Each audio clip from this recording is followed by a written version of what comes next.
Hey everyone, Sayali here. I hope you're doing well. Today we're going to talk about the wizard in Pantheon and what the group and solo play looks like. If you are new to the channel and haven't followed, I would appreciate that. It helps me grow and make more content for everyone. So let's jump right into the wizard. So the wizard is a caster DPS class in Pantheon. We have some fairly unique ways of managing our resources. So typically in other wizards that I've played, it's usually a mana resource that you have to worry about. Here we have our mana plus our focus to manage. I'll talk about that a little later once we get into the abilities. So let's jump right into the spellbook. So many classes get different states that they can put the mob into. The main one for wizards is the off balance. So Frostfoot is our off balance ability, and that will put it into an off balance state for 30 seconds. It is impacted by diminishing returns, so something to keep in mind. Snowball is one of our main off balance abilities that we can use with the Frostfoot. This will knock the target down. This is useful for stunning the target as well as silencing the target. So it can be used as an interrupt, basically. Next ability we have is also takes advantage of another type of state ability, but this is exposed. So the wizard cannot put a target into exposed at this level. I don't know if we can later, I don't think so, but so you'll have to rely on other classes and group to use this ability. Heat armor will reduce the enemy's armor by 20%, so if you're in a heavy melee group, that could be useful. And I do believe this one, like the next spell for resist, stacks with other abilities that have a static amount, so you can kind of stack those together. The main one that I keep up in groups is Arcane Brand, which again, another exposed ability, and this reduces the target's resistance by 20%. There are a couple other classes that have a similar ability, but it's a static amount. The Enchanter comes to mind, so if the Enchanter puts their, I think it's 25 resistance versus ours is a 20%, so they do stack. So you'll see a pretty nice damage increase by keeping those both up on the target. Next is our force ability. So we get two different state abilities. So the first one was the off balance, and this one is opening gap. Many other classes have opening gap abilities, so if someone else isn't doing that, oftentimes other classes are keeping that up, but I do try to also put it up if they're requiring more opening gaps on the target. Every class gets traits. Currently, it's every 5 levels, and they're set on what they give you. So at 5 it was int, 10 it was wisdom, 15 was constitution, 20 is int. I do believe Joppa had mentioned that in the future these abilities will just give you a point instead of a set stat, so you can kind of allocate those to whatever stat you think works best for you. Currently for wizard that would be intellect, as int gives you crit and mana pool. Wisdom also gives you crit, and then you also have things like dexterity that gives you hit rating. Jopper did mention in a previous stream that hit rating on the dex does affect caster hit rating as well, not just physical hit rating. So maybe something that you'll want to get some stats for, as it will help your nukes hit a little harder and not be resisted or mitigated on a target. Next up is Nervous Magic. Nervous Magic is instant cast and it costs no mana. Now, it doesn't do a ton of damage, but I like to weave this in between my spells when it's not on cooldown, just because, again, free damage, you can't go wrong. Disperse Magic is another exposed state that wizards get. It reduces the healing that a target receives by 25%. I don't typically use this in groups only because I haven't had a lot of mobs that heal. There are a couple mobs in the ghost camp in HC that I've encountered that have a heal, but between my knockdown and my interrupt, I have been able to manage those without using this, just because I don't typically have a room for it on my bar here. But if you were to come across a name, for example, that had a rather large heal, this might be an ability that you'll want to use. Situational, but useful for sure. Next up is Elemental Focus. So this is the main mechanic for Wizard. So for Wizards, we have to manage not only our mana, but our focus.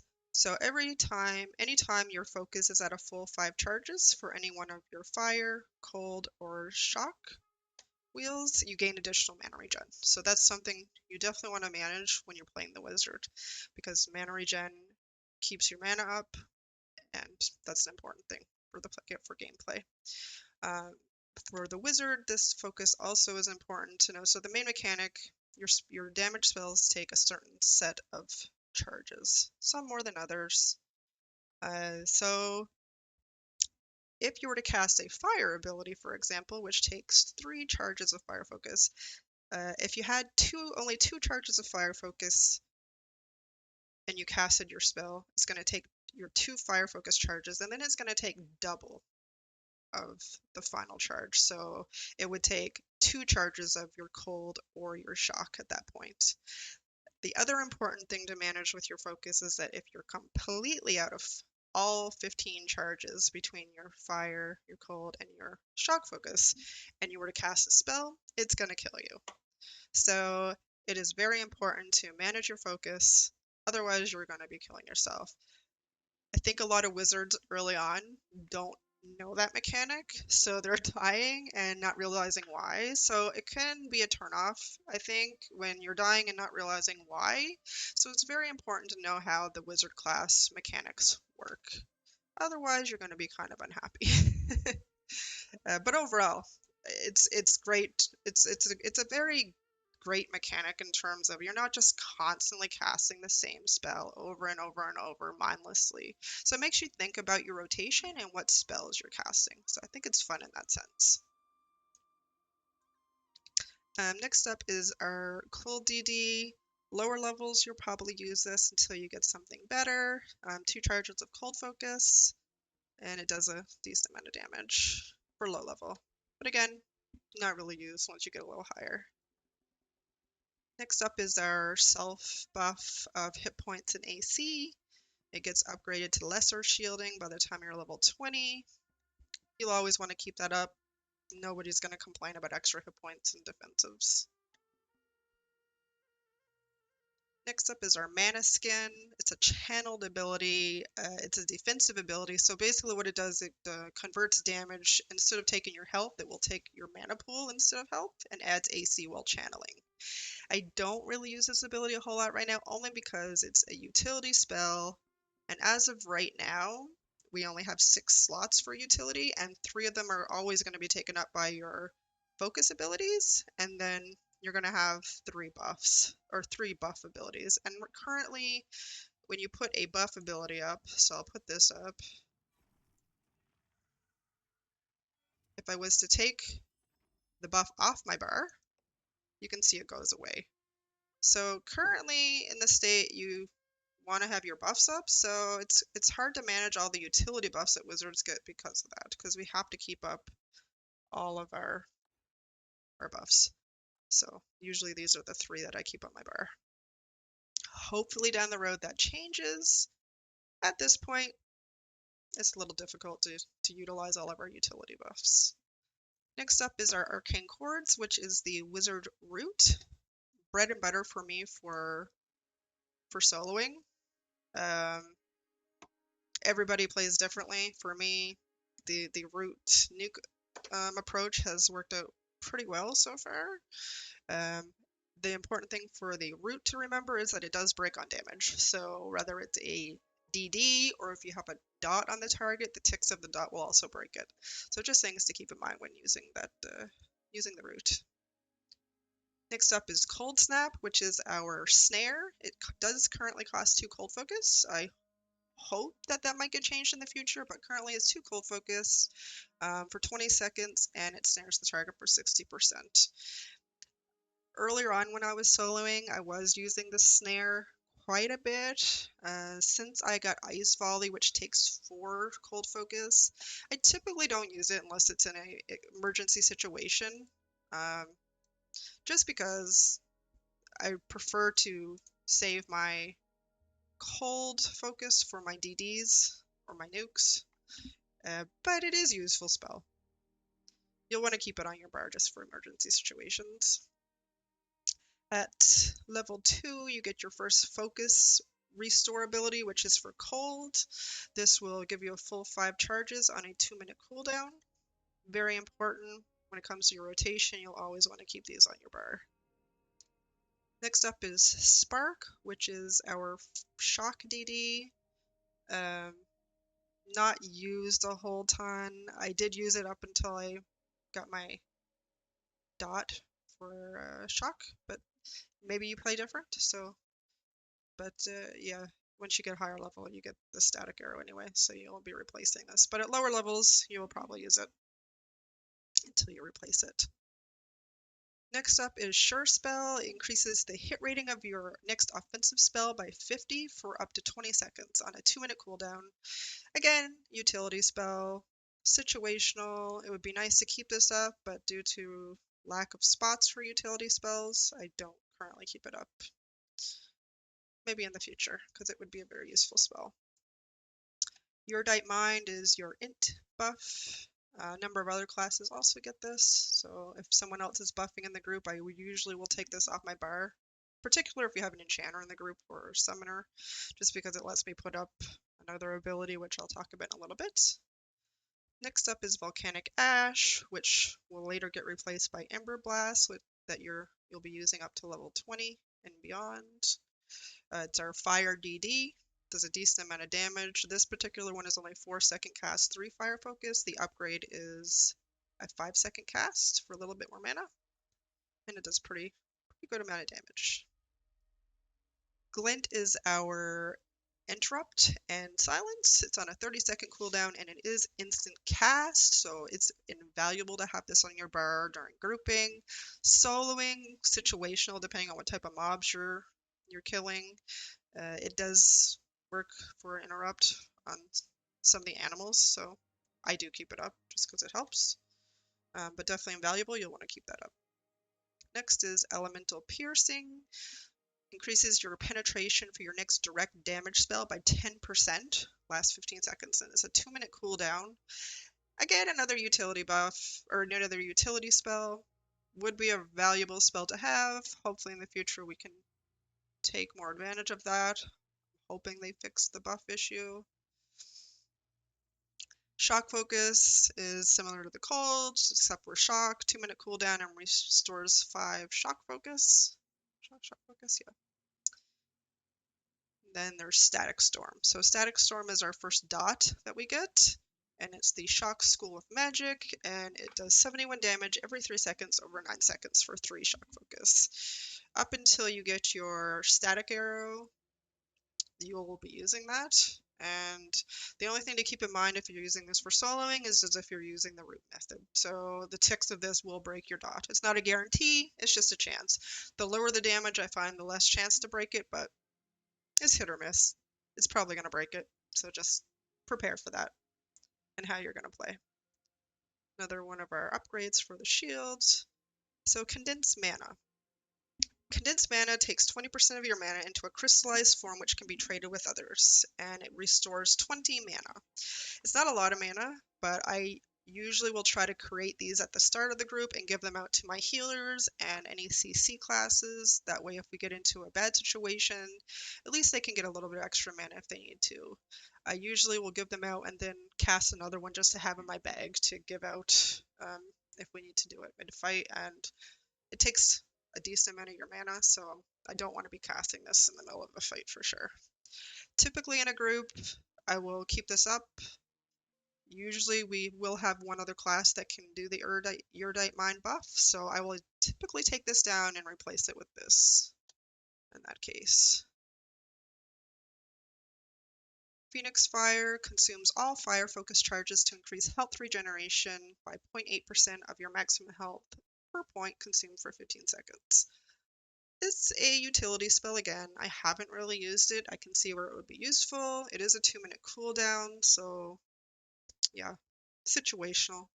Don't currently use it, only because of the utility bar situation. Moving on to Elemental Weaving. So this is a pretty powerful spell. The way it works, so every time you cast one of your damage abilities that utilizes focus, you gain charges. You'll see it up here. So if you were to cast Fire, Ember Blast, for example, you would get 3 stacks of Elemental Weaving, and it stacks up to 10. You can cast Elemental Weaving whether you have 0 stacks or 10 stacks or anything in between. If you cast it with 0 stacks, obviously it's not really going to do any damage. But if you do it at 10 stacks, it's going to do a fairly decent DD. It is instant cast and it doesn't use any focus, so that is a benefit of that spell. The downside is that it takes 25% of your mana. So the higher you get, the more mana you have, the more mana this spell is going to cost. So for me, the higher I've gotten, I don't feel like the damage on the spell scales necessarily as well as the spells you get as you get higher. I typically might use it as a finisher because it's instant cast, and if I'm at a charge, that would be the time you would want to use it, or at a focus, I mean. So there is situations where you might want to use it. I do still keep it on my bar. There's a lot of differing opinions on this spell. I personally think the damage needs to be modified for this spell because I don't think I think it as you get higher, it doesn't really scale with your level as well. Lower levels, you're definitely going to use it. So yeah, your discretion. For me, I only use it as a finisher if I'm out of focus, really, at this point, just because of the mana cost. Next up is Fire Focus, similar to the Cold and Shock ones, restores 5/5 focus on a 2-minute cooldown. So you'll be keeping all 3 of those on your bar because they are invaluable to keeping your rotation going and keeping your mana going. Familiar Fiery Orb. Conjure a familiar in the form of a fiery orb that increases your damage by 10% while active. So this is always up. You do get different versions of this at later levels, but 10% increased damage is a no-brainer to me. Yeah, you're definitely going to want to keep that up. It does give you a little bit of a light source, but it's not as good as your torch. And this is kind of how it looks. It's not dark right now, so you can't see it as well, but it's like a little fiery orb on your shoulder. It's kind of cool graphic. Burning Weapon imbues the element of fire into the target's weapon, giving their auto attacks a chance to deal fire damage while active. I don't use this a whole ton. When I do it with my husband, sometimes I will put it on either his summoner's pet or he's playing a rogue now, so I put it on him. It's a utility spell again, so I may or may not use it. It doesn't do a ton of damage. It's just kind of like a little extra. It's almost like a damage shield, really, that's added to the weapon. So your discretion whether you use that. It's not terrible. It's not great. Just kind of in between. Ember Blast is going to be your main fire nuke at this point. 3 charges of fire focus. It's not really much to say about it. It's your main fire nuke. It's a 5-second cast, so take that into consideration depending on what you're doing. Portal. So I will demonstrate how this works. It's kind of like a blink if you ever played a mage in World of Warcraft. You hit the key binding, it's going to put a little green circle on the ground, and then you can go like that, and then you're just going to left click your mouse and it's going to port you. So it could be a good way to get away from your mob when you're soloing, but again, it's a utility spell, so we're a little limited on the amount of utility spells we can have up, but it is a fun spell. The graphic's kind of cool, but right now not heavily utilized. You can use it to go up mountains as well if there's a cliff. I'm not going to demonstrate here because I'll probably kill myself falling down or something, but it's the only thing to keep in mind is that, let me see if it'll let me.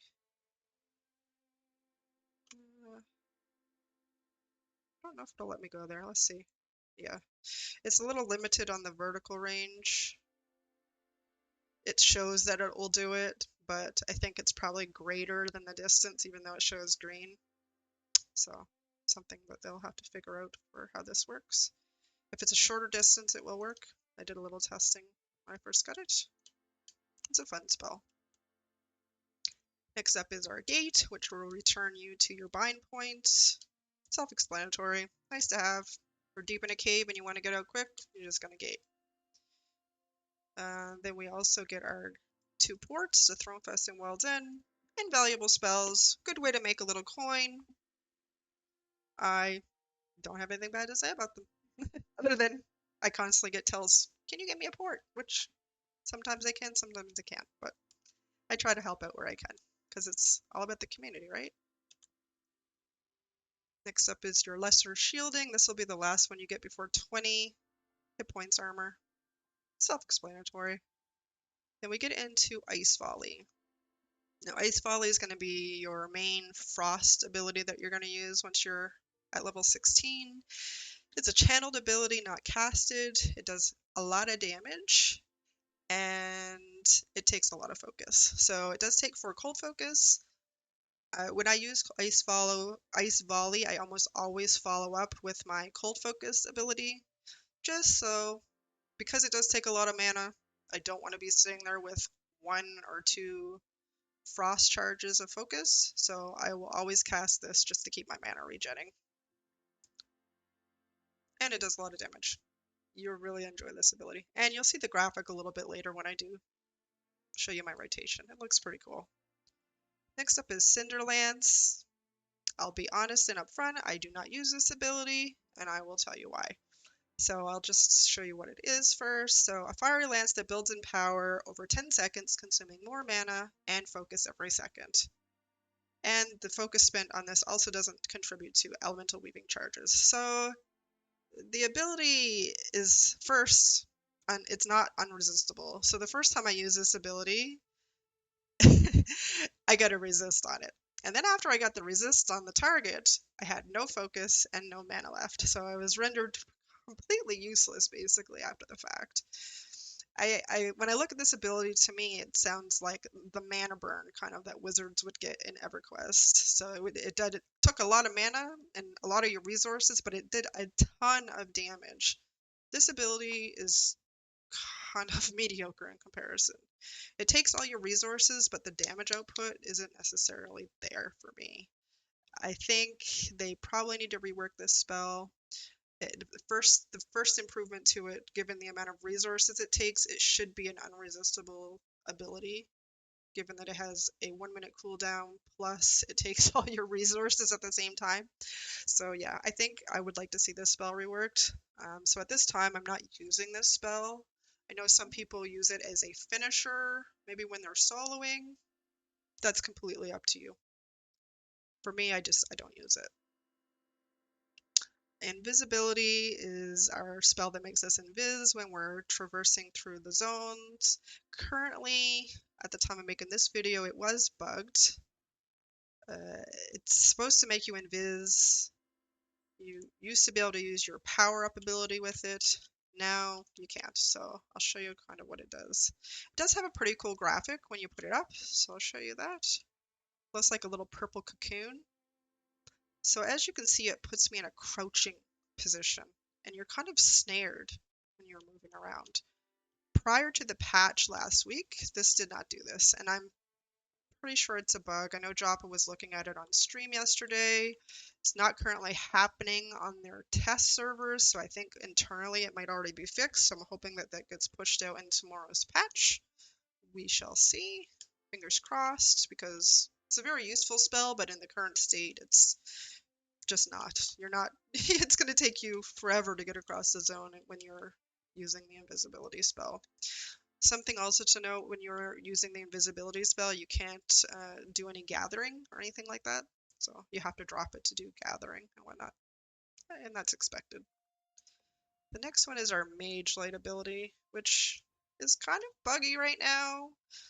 And to be honest, now that they've added the torch slot or the light source slot, I don't see the necessarily benefit of this spell, but I'll show you what it looks like. And I'm not going to keep it up just because it drains your mana, even though it doesn't say that it does here. So it's supposed to summon a magical light for 36 minutes.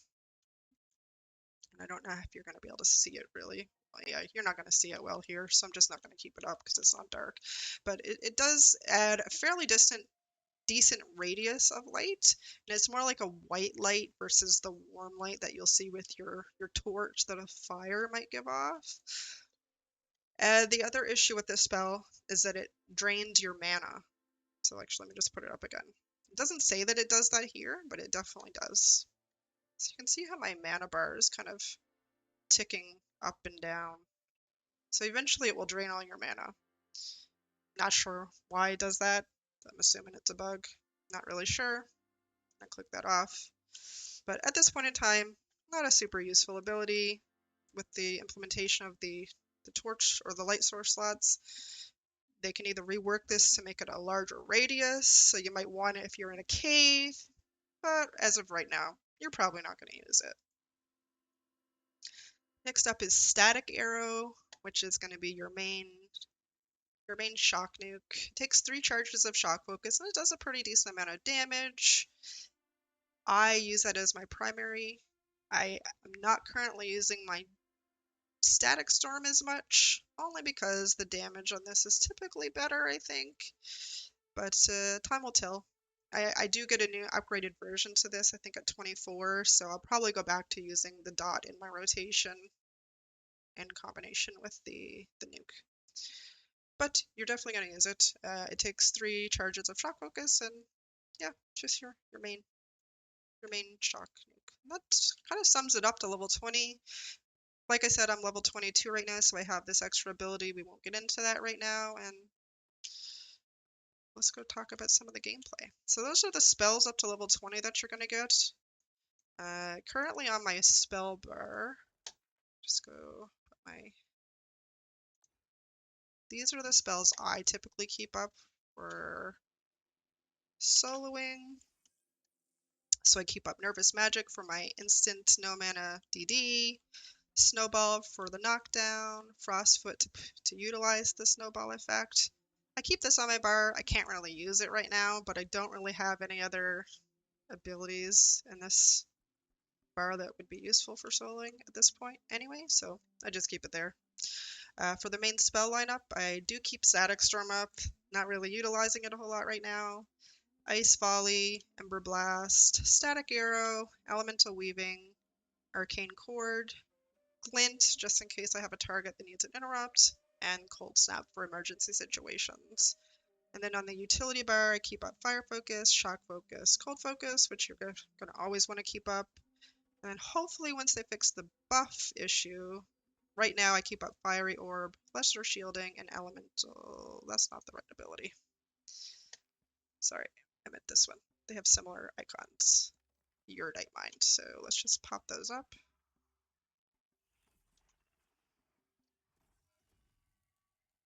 Hopefully once they fix the buff issues, if they do, I haven't really heard a whole lot on it, but you could put up some of your other utility spells here that would be more useful for soloing. So let's go find him up. See if I can find one that actually has some hit points, because these are light blue. These ones here are still red to me, so I'm not going to try to kill those and embarrass myself. Alright, so my typical rotation for soloing, I usually start off with Static Arrow, and I follow it up with Frostfoot, and then I go with Arcane Cords. So let's just give that a go. Then I do that, and then I do that. Oops. Uh-oh. Messing up my rotation already. I will mention the snakes in here are the banes of my existence. I've died to them a few times because their dot is pretty powerful, but not today, Cletus, not today. So after I've done that rotation, I will usually have back to 3 or 4 charges of this. And as you can see, the line of sight issues in here are a pain. Then I'm going to follow it up with Snowball, and then for this rotation, I'm going to go with Ice Volley. And you can see the graphic there is pretty cool. That should finish it up. And since I've used up all these, I'm just going to regenerate it really quick with my Cold Focus, and that will ensure that my mana regen is still going while I'm looting and running around to find my next target. So for the next rotation, since I have Cold Focus on cooldown, I'm gonna switch and go with static air or my shock and then my fire versus using my cold. Unless I get in an emergency situation where I'd have to use it. Alright, so again, same starter. I just do my static arrow, then I'm gonna do my frostfoot, and then I'm gonna do my arcane chords to get the root in. And hopefully we don't have some weird line of sight issue here that this zone is notorious for. So with this one, since I'm doing fire, I'm going to start off with fire next just because it has a longer cast time than static arrow. So I'm going to Ember Blast, then I'm going to follow it up with Snowball, then I'm going to do Nervous Magic for the extra damage, and then I'm just going to do another static arrow, and then it should be mostly dead by that point. If it's not, I would have followed it up with another Ember Blast. And as you can see, my health is getting a little low, so I'll probably want to regen that. I don't have any health pots on hand right now, but if you have health pots, pop a health pot and keep going. I have lots of mana. I could definitely kill another mob or two, so. But that, in essence, is my solo rotation. If you were to get some resists on your root, you might, at that point, pop your snare on to get some distance between you and the target, and then do another root. You can always put your frostfoot back up. There is a 30-second cooldown on the snowball effect, but depending on how many hit points the target has, that might be an option. This buff does stay on the target for 30 seconds, so you can cast it and it will still be back up when this comes off cooldown. And the reason I put this, so just to explain my rotation a little bit, I do my static artist start as a DD, then I put this for a little extra mana free damage, and then I get this debuff up right away. That way, if I do get a resist on my root, I still have this already up, so I can just pop a stun out or a knockdown on the target and get some distance and either follow it up with a snare if I need to or boo the root. Now, these mobs aren't hitting super hard, so usually it's not an issue. I haven't had any big problems. The only time I've run into problems is when I get resists, and that happens. I've died a few times to a bad string of resist. It happens. I'm not gonna say I haven't died, but yeah, that's when you would use your cold snap for that emergency situation. And then if you're getting resist and you've found yourself out of focus, this is probably when you'd want to pop your elemental weaving, just because your chances are you have probably close to 10 stacks, if not at 10 stacks, and then it's going to do a pretty decent burst of damage. You're going to burn all your mana, but at least the target's dead and you're not dead, so it's a win-win in my book. So let's just talk a little bit. That's the solo play. The group play is kind of similar. Um, for group play, it's the same thing. So I start with the only thing that I'm not going to do, I'm not necessarily going to put this debuff up right away. It is going to depend on your tank, how you open up your rotation. I'm excited to get an upgrade to this spell in a couple levels just because I prefer starting out with a dot in my groups just because it's a smaller amount of damage or less likely to crit and pull. If it does crit, it's not a huge crit pulling aggro right away. So you have to just fill out your tank. Some tanks are better than others, some have better aggro, they use their abilities better, so their threat generation is higher. I've been in some groups where the tank, I've tried my hardest to rip aggro and I can't. That's great because it just allows me to go full out, I can nuke the mob and it's dying, right? Other groups I've had tanks where I really have to manage my aggro a little bit more because if you get a big crit, you're pulling aggro off them. I know Darlers don't have snap aggro, but for me and the groups that I've been in, once they've got that aggro, I had a hard time ripping aggro off of most Darlords. Paladins have that nice snap aggro. Sometimes I've been able to pull aggro, and I haven't grouped with a whole lot of warriors to be honest at this point, so I can't really comment on that.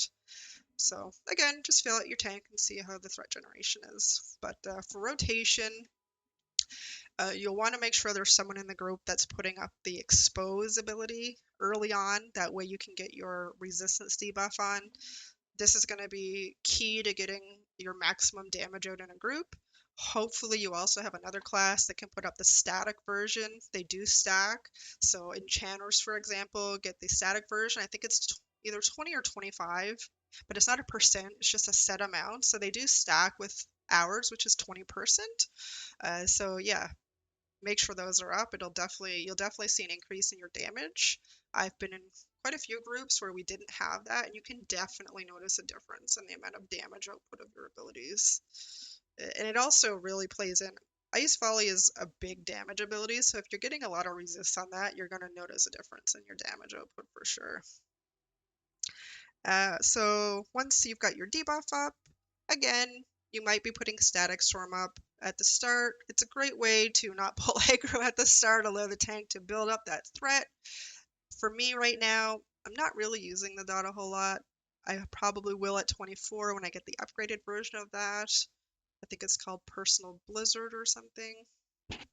But for now, I'm doing Static Arrow, followed by Ice Volley, and then I do Nervous Magic, and then I restore my Cold Focus. At this point, I would then cast Static Arrow, because I would be back to 3 charges. After casting my second Static Arrow, I'm going to cast Shock Focus to regenerate that back to full. And you get that extra mana regen while you're casting your other spells. Since I've already done my cold, at this point I'm going to go to weaving between fire and shock. So after my second static arrow, I'm going to go to Ember Blast, then I'm going to do Nervous Magic, and then I'm going to do another static arrow. Now, for me, depending on your group, most mobs will probably be dead at this point. Sometimes you'll get into groups who prefer a more defensive, safe route. I don't necessarily like those groups because it makes me have to nuke more and use more mana. So, for example, yesterday I was in a group where we had 2 healers, a tank, and 2 support classes. So we had an enchanter and a necro. Necros do pretty decent damage, don't get me wrong, but when you got a group makeup like that, it just forces me to nuke a lot harder and it burns more mana. And not only that, I am also generating a lot more threat. So there's definitely a higher risk to pulling aggro when you have to nuke like that in a group. So ideally, hopefully you're in a group that has other DPS classes where it's a little bit more balanced and you're not having to burn through a whole focus bar twice to get the target dead. But if you are, you know, they're dying slower, the pulls are slower, so you're able to get your mana regenerated. The biggest thing to Wizard is making sure you manage your focus and your mana. And once you get into the rotation of it and getting familiar with your spells and how your focus regenerates, it gets a lot easier. I think Wizard has a lot of potential. It's a lot of fun. I think if you haven't played it yet, it's definitely a class that you should try to at least see if you like it. Don't get discouraged at the beginning when you're sitting a lot, because until you get your abilities to regenerate your focus, it's a little slower pace, but rest assured, the gameplay does pick up as you get higher, and it's a lot of fun. I keep reiterating it's a lot of fun because it is, and I want other people to play the class and enjoy the class. I know some people don't like the focus system, but I think it adds a lot of dimension to the class. It makes it not just a mindless cast your biggest nuke and forget. Because I played Wizard in other games, and sometimes you're just chaining the same ability over and over, and what fun is that? It's really not. It gets boring. So anyway, everybody's playstyle is different. I think it's fun, and I hope this video helps shed a little light on the class and bring more people to play it. And hopefully you're not killing yourself because I've told you how the main mechanic of the class works. So I will end this video on that. If you're not following the channel, I appreciate all the follows and support. You can find me on Twitch. I usually stream from Sunday to Thursday, usually from 7:30 Eastern, sometimes a little earlier, till around 10:30 to 11 Eastern. Just depends on what I'm doing for the next day. But I'm usually live over there. I'm happy to answer any questions and interact. And if you have any questions about the wizard, we can kind of talk through it. Or you can just let me know what you're doing and we can chat, have some fun. But either way, throw me a follow if you haven't, and find me next time for the next video. See you in the game. Bye.